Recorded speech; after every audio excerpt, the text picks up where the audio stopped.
ឧត្តមសេនីយ៍តូសេងធីរិតចាត់វិធានការបង្ក្រាបបទល្មើសដឹកលៀសខុសច្បាប់ចំនួន30តោនក្នុងខេត្តកំពង់ធំនៅវេលាម៉ោង 2:30 នាទីយប់ថ្ងៃទី3ខែតុលាឆ្នាំ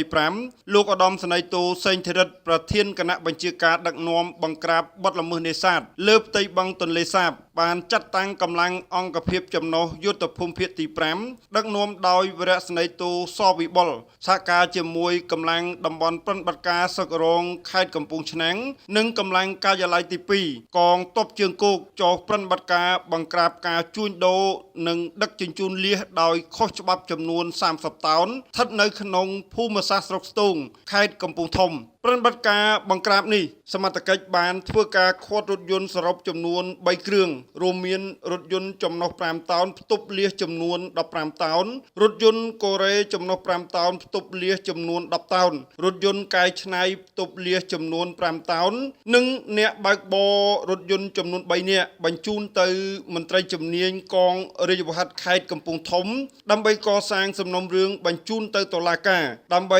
ចាត់វិធានការតាមផ្លូវច្បាប់ដោយឡែកលៀសដែលខាត់បានប្រគល់ជូនមន្ត្រីជំនាញនិងកងទ័ពបានដឹកជញ្ជូនយកទៅចាក់ចូលក្នុងបឹងទន្លេសាបវិញលោកឧត្តមសេនីយ៍តូសេងធីរិតបានបញ្ជាក់ថាទោះបីកងទ័ពជាប់ដៃការពារបូរណភាពទឹកដីពីការឈ្លានពានពីប្រទេសជិតខាងយ៉ាងណាក្តីតែដៃម្ខាងការពារទឹកដីនិងដៃម្ខាងបន្តការពារធនធានធម្មជាតិលើផ្ទៃបឹងទន្លេសាបដោយបន្តបង្ក្រាបបទល្មើសផ្សេងៗដូចជាឆក់ក្តៅត្រជាក់ដាក់របាំងស្បៃលបក្នុងតំបន់ព្រៃលិចទឹកនិងការនេសាទដោយឧបករណ៍ខុសច្បាប់ជលផលផ្សេងៗទៀតជារៀងរាល់ថ្ងៃដោយពុំមានការលើកលែងនិងចាត់វិធានការយ៉ាងម៉ឺងម៉ាត់បំផុតដើម្បីធានាបាននូវការការពារធនធានធម្មជាតិជីវៈចម្រុះលើផ្ទៃបឹងទន្លេសាបដែលជាប្រភពធនធានមច្ឆជាតិក្នុងការរួមចំណែកជួយផ្គត់ផ្គង់នៅជីវភាពរស់នៅប្រចាំថ្ងៃរបស់ប្រជាពលរដ្ឋខ្មែរមួយចំណែកនឹងផលប្រយោជន៍សេដ្ឋកិច្ចជាតិផងដែរប្រូវីដាទឹកស្ព្រីងបូកូរសជាតិផ្អែមស្រទន់ស្រស់ស្រាយបែបធម្មជាតិអាងឈ្មោះអ្នកធំចង់ដឹកទំនិញឆ្លងដែនខុសច្បាប់ទៅវៀតណាមប៉ុន្តែទៅមិនរួចមានរថយន្តធុនយៈប្រភេទវេអងដឹកទំនិញពេញទ្រុងបំរុងឆ្លងដែនទៅប្រទេសវៀតណាមតាមច្រកទ្វារតំបន់ព្រំដែនខ្សែដែកសង្ស័យជាទំនិញកិច្ចពន្ធទើបលោកប្រធានប៉ុស្តិ៍ច្រកទ្វារព្រំដែនតំបន់ខ្សែដែកឃាត់សួរនាំចាប់ពីម៉ោង7:00នាទីព្រឹកថ្ងៃទី1ខែតុលាឆ្នាំ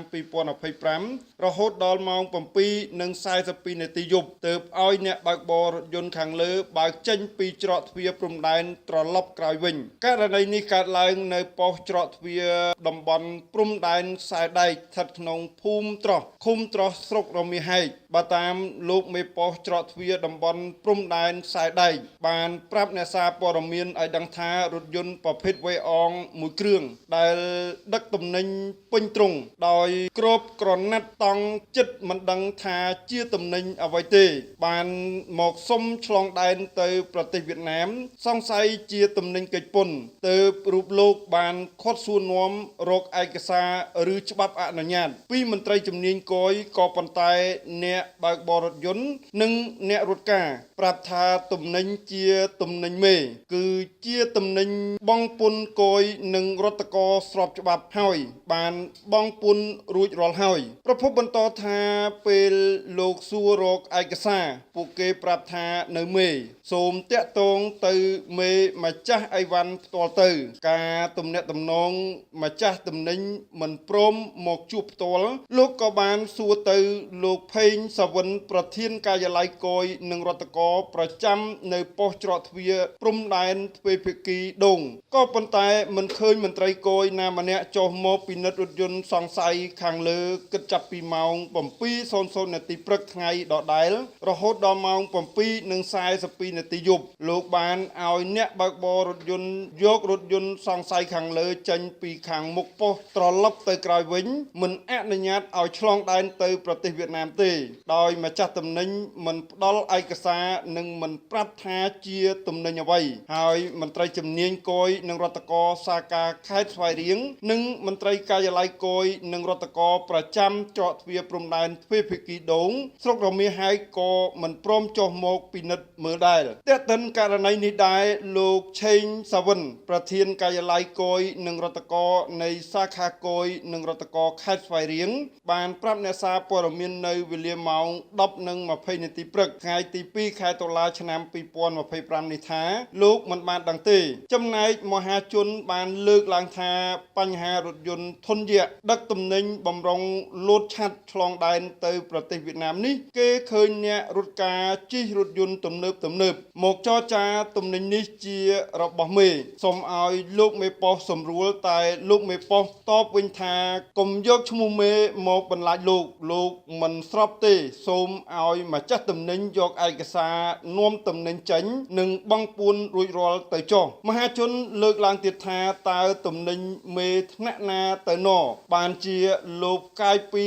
យកពេលវេលាហក់មករត់ការឲ្យគេទោះបីជាយ៉ាងណាលោកប្រធានប៉ុស្តិ៍ច្រកទ្វារតំបន់ព្រំដែនខ្សែដែកមិនអនុញ្ញាតឲ្យឆ្លងដែនចេញទៅប្រទេសវៀតណាមឡើយរហូតដល់វេលាម៉ោង 2:20 នាទីរសៀលថ្ងៃទី 2 ខែតុលានេះរថយន្តដឹកទំនិញខាងលើមកចតនៅក្នុងភូមិត្រោះឃុំត្រោះនិងឃើញអ្នករត់ការបើករថយន្តស៊េរីទំនើបមកដល់បើកចុះបើកឡើងទំនាក់ទំនងមេប៉ុស្តិ៍ដើម្បីឆ្លងដែនទៅវៀតណាមក៏ប៉ុន្តែទៅមិនរួចដោយអ្នកសារព័ត៌មានតាមប្រមាញ់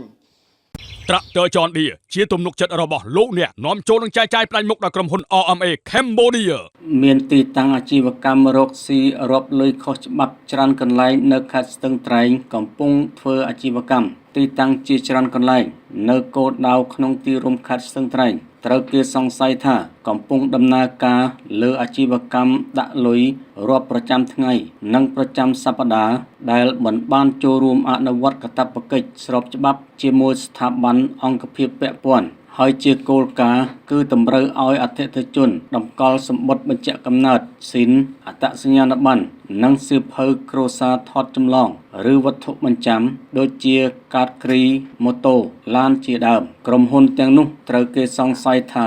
បើកដំណើរការអាជីវកម្មដោយពុំមានរដ្ឋច្បាប់ទៅបណ្ដាក្រសួងអង្គភាពពាក់ព័ន្ធនោះឡើយជាក់ស្ដែងគេសង្កេតឃើញទីតាំងទាំងនោះប្រើប្រាស់បុគ្គលិកដូចទៅ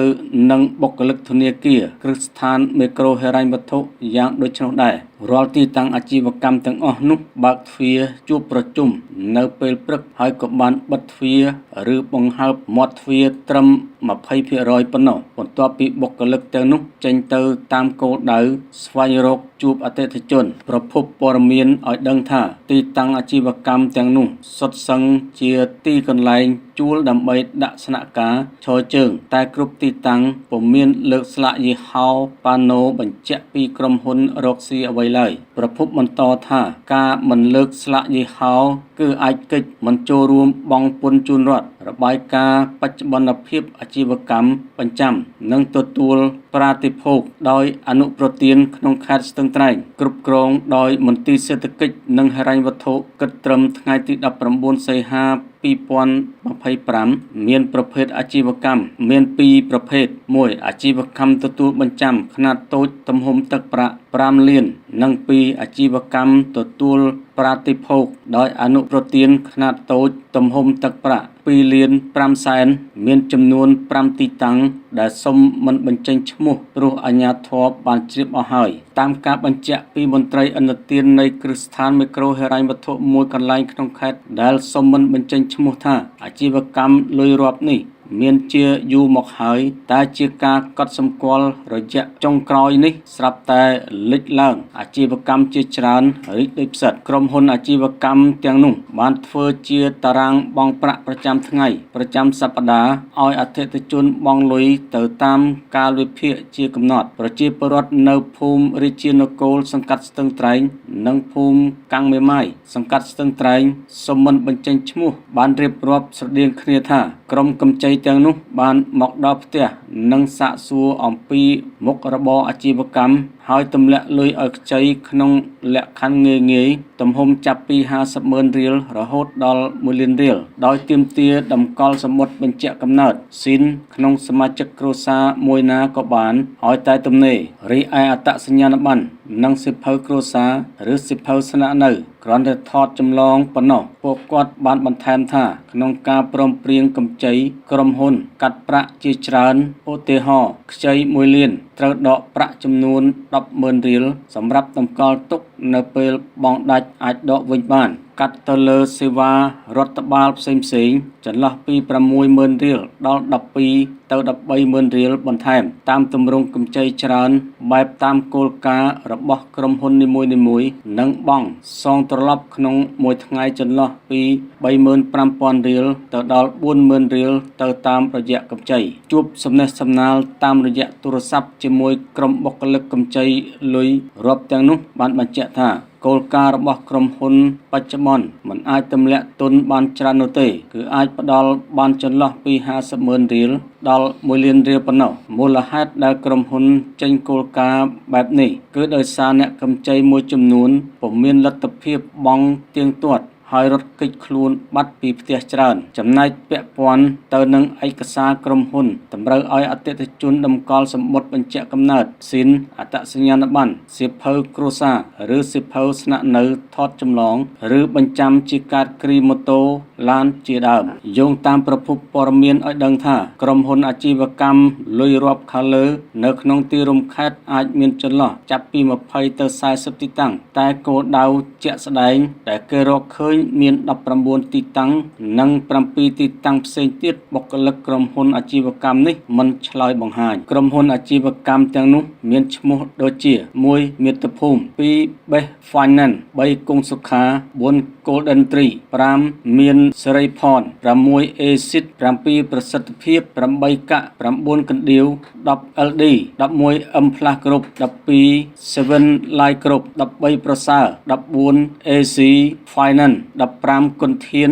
16អេលីកា17អភិវឌ្ឍ18 DK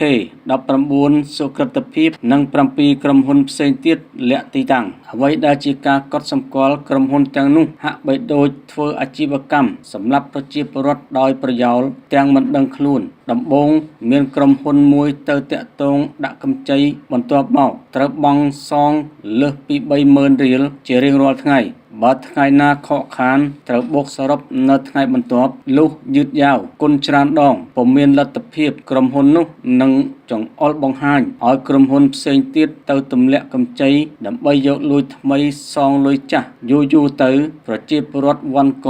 ដោយសារបំណុលជាទឹះរត់ចោលផ្ទះដោយមិនដឹងមូលហេតុ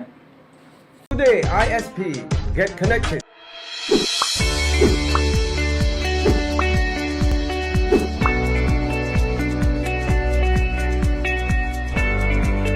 ក្មេងស្រីជនជាតិឡាវអាយុ19ឆ្នាំមួយរូបទើបតែត្រូវជន់ដៃដល់ចាប់រំលោភខ្សែសន្តិវៈនៅក្រុងប៉ាតាយាក្មេងស្រីជនជាតិឡាវអាយុ19ឆ្នាំមួយរូបដែលកំពុងរស់នៅក្នុងទីក្រុងប៉ាតាយាបានរាយការណ៍ទៅកាន់សមត្ថកិច្ចថានាងត្រូវជន់ដៃដល់មួយរូបប្រើប្រាស់អំពើហិង្សាយ៉ាងខ្លាំងលើនាងនិងបានលួចយកទូរស័ព្ទ iPhone 15របស់នាងដែលមានតម្លៃប្រហែល 26,000 បាតជាង$800អាមេរិកពីក្នុងបន្ទប់ជួលរបស់នាងលើសពីនេះជនល្មើសបានប៉ុនប៉ងចាប់រំលោភខ្សែសន្តិវៈលើនាងផងដែរប៉ុន្តែជាសំណាងល្អនាងទទួលបានការជួយសង្គ្រោះទាន់ពេលក្រោយស្រែកសុំជំនួយពីអ្នកជិតនោះកាលពីម៉ោងប្រហែល 4:00 នាទីទៀបភ្លឺថ្ងៃប្រហ័សទី2 ខែតុលាក្រោយជួបហេតុការណ៍នេះនាងក៏បានដាក់ពាក្យបណ្ដឹងរួមជាមួយនឹងភស្តុតាងពីក្នុងកាមេរ៉ាសុវត្ថិភាពទៅកាន់ប៉ុស្តិ៍នគរបាលក្រុងប៉ាតាយាខណៈអាជ្ញាធរកំពុងធ្វើការស្វែងរកជនសង្ស័យផ្អែកតាមបណ្ដឹងរបស់ជនរងគ្រោះនិងតាមដានវីដេអូក្នុងកាមេរ៉ាសុវត្ថិភាពដើម្បីចាប់ជនសង្ស័យ Boost Strong ញ៉ាំ Boost Strong ឆ្ងាញ់ជាងគេ ខេត្តក្រចេះបានជម្លៀសពលរដ្ឋ400គ្រួសារប៉ះពាល់ផ្ទះសម្បែង3,428 ខ្នងខណៈចំនួនទឹកភ្លៀងហក់ឡើងជិតកម្រិតប្រកាសអាសន្នស្ថានភាពចំនួនទឹកភ្លៀងនិងចំនួនទឹកទន្លេមេគង្គខេត្តក្រចេះគិតចាប់ពីថ្ងៃទី24ខែកញ្ញាដល់ថ្ងៃទី2ខែតុលាឆ្នាំ2025បានបង្កផលប៉ះពាល់ដល់ផ្ទះសម្បែង3,428 ខ្នង ចំលៀសប្រជាជន400គ្រួសារនិងហេដ្ឋារចនាសម្ព័ន្ធជាច្រើនបានរងការវាយប្រហារពីចំនួនទឹកភ្លៀងនិងចំនួនទឹកទន្លេមេគង្គលោកគង់កឹមនីអភិបាលរងនិងជាប្រធានលេខាធិការដ្ឋានកូកូម៉ូខឲ្យដឹងថាកម្ពស់ទឹកទន្លេមេគង្គកាលពីវេលាម៉ោង 7 ព្រឹកថ្ងៃទី 3 ខែតុលា ឆ្នាំ 2025 នេះកម្ពស់ទឹកហក់ឡើង 21.62 ម៉ែត្រខណៈកម្ពស់ទឹកប្រុងប្រយ័ត្ន 22.00 ម៉ែត្រការជន់ឡើងនៃកម្រិតទឹកខាងលើបានបង្កផលប៉ះពាល់និងខូចខាតចំនួន 39 ឃុំស្មើនឹង 176 ភូមិស្មើនឹង 174 ភូមិក្នុងក្រុងស្រុកទាំង 7 នៃខេត្តក្រចេះប្រជាពលរដ្ឋរងផលប៉ះពាល់ចំនួន 1532 គ្រួសារស្មើនឹង 41236 នាក់ស្ត្រី 21110 នាក់ចំនួនប្រជាជន400គ្រួសារស្មើនឹង 1641 នាក់ស្ត្រី 866 នាក់ប៉ះពាល់ផ្ទះសម្បែង 3428 ខ្នងសាលារៀន 30 កន្លែងមណ្ឌលសុខភាព 2 កន្លែងវិហារសាសនា 7 កន្លែងនិងអគាររដ្ឋបាល 5 កន្លែងពាក់ព័ន្ធវិស័យកសិកម្មបានប៉ះពាល់ស្រូវសន្ទូងពងរស់សរុប 3000 ពាក់ព័ន្ធវិស័យកសិកម្មបានប៉ះពាល់ស្រូវសន្ទូងពងរស់សរុប 3677 ហិកតាប៉ះពាល់ដំណាំរួមផ្សំសរុប 611 ហិកតាហេដ្ឋារចនាសម្ព័ន្ធលិចផ្លូវបេតុងជនបទ 1002 ម៉ែត្រលិចផ្លូវគ្រួសក្រហមដីសប្រវែង 166,6242 ម៉ែត្រលិចផ្លូវគ្រួសក្រហមដីសប្រវែង 166,241 ម៉ែត្រលិចស្ពានបេលេ 12 កន្លែងប៉ះពាល់អណ្ដូងស្នប់ 701 កន្លែងអណ្ដូងជីក 4 កន្លែងបង្គន់អនាម័យ 1393 កន្លែងលោកគង់កឹមនីអភិបាលរងខេត្តនិងជាប្រធានលេខាធិការដ្ឋានកូកូម៉ូខបានដឹកនាំកិច្ចប្រជុំបន្ទាន់របស់គណៈកម្មាធិការគ្រប់គ្រងគ្រោះមហន្តរាយខេត្តដើម្បីពិនិត្យផែនការត្រៀមបម្រុងគ្រោះមហន្តរាយដោយទឹកជំនន់និងចំនួនទឹកភ្លៀងនិងបានដឹកនាំក្រុមការងារខេត្តនិងអាជ្ញាធរស្រុកឃុំចុះពិនិត្យស្ថានភាពលិចលង់និងការរស់នៅរបស់ប្រជាពលរដ្ឋនៅភូមិផ្ដើមនិងភូមិតាងួនឃុំដាស្រុកចិត្តបុរីខេត្តក្រចេះកាលពីថ្ងៃទី 1 ខែតុលាឆ្នាំ 2025 កន្លងទៅនេះលោកវ៉ាថនអភិបាលខេត្តនិងជាប្រធានគណៈកម្មាធិការសាខាកាកបាទក្រហមកម្ពុជាខេត្តអញ្ជើញនាំយកអំណោយមនុស្សធម៌របស់សាខាកាកបាទក្រហមកម្ពុជាខេត្តក្រចេះប្រគល់ជូនដល់គ្រួសារងាយរងគ្រោះចាស់ជរាស្ត្រីមេម៉ាយកុមារកំព្រានិងគ្រួសារកងទ័ពជួរមុខនៅក្នុងក្រុងក្រចេះសរុបចំនួន104គ្រួសារក្នុងពេលទឹកជំនន់នៅថ្ងៃទី 2 ខែតុលាឆ្នាំ 2025 លោកវ៉ាថនអភិបាលខេត្តនិងជាប្រធានកូកូម៉ូខដឹកនាំក្រុមលេខាធិការដ្ឋានកូកូម៉ូខ